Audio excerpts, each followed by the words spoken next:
grass. The use of the water here. In Ma'ale Adumim. Ma'ale Adumim. Adumim. So Ma'ale Adumim is the first settlement that was declared a city. It was started in 1976.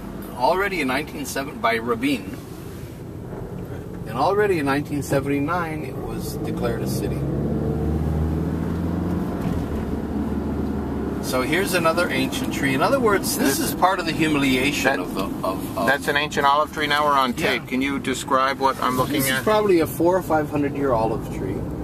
So it's part of the whole humiliation of the Palestinians. And it was transplanted here? Yeah, as the walls being built, or settlements are expanded, or highways are being built, these olive trees that have been in families, imagine, for 500 years, and giving you sustenance all those years, are uprooted and taken away. So that's already a tremendous loss. But then they're replanted, either in settlements, or it's become very fashionable among the nouveau riche. Here's another one. And among the nouveau riche in North Tel Aviv, to have an ancient olive tree. A 500-year-old olive tree costs about $5,000 to buy. So it's like you've lost your tree, but it's replanted in an Israeli settlement. Look at this. This is the Doves of Peace. And look at the water flowing from this fountain. A lot of water. Well, it's recycled, right? Now this is, even if it's recycled, I know. the evaporation I agree. in the desert is tremendous. No question. I'll just go around this so you get it. So in other words, 85% of the water of the West Bank is either funneled into settlements or into Israel itself. So, and the use of water, I'll show you in a minute, you're going to be amazed, is so ostentatious, so wasteful here. I mean, besides the landscaping. And again, the point here is banality. Here's the shopping center. You know, you've got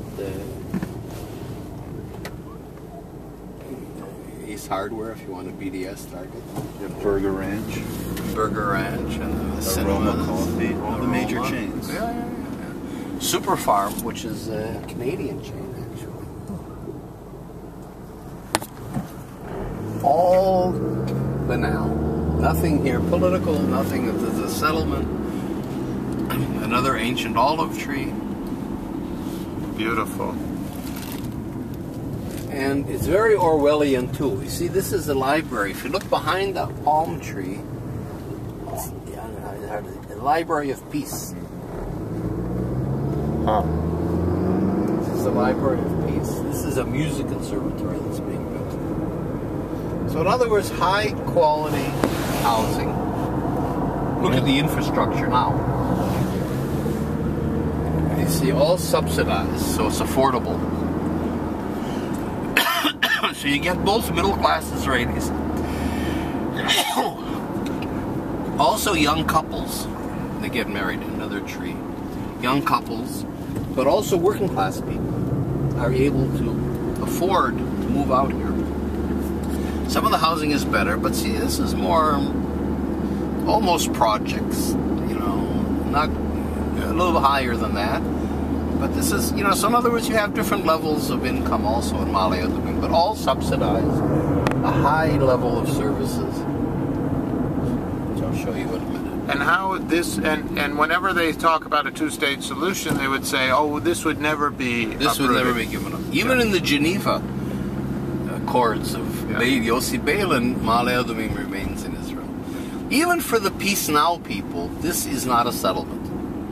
This is an integral part of Greater Jerusalem.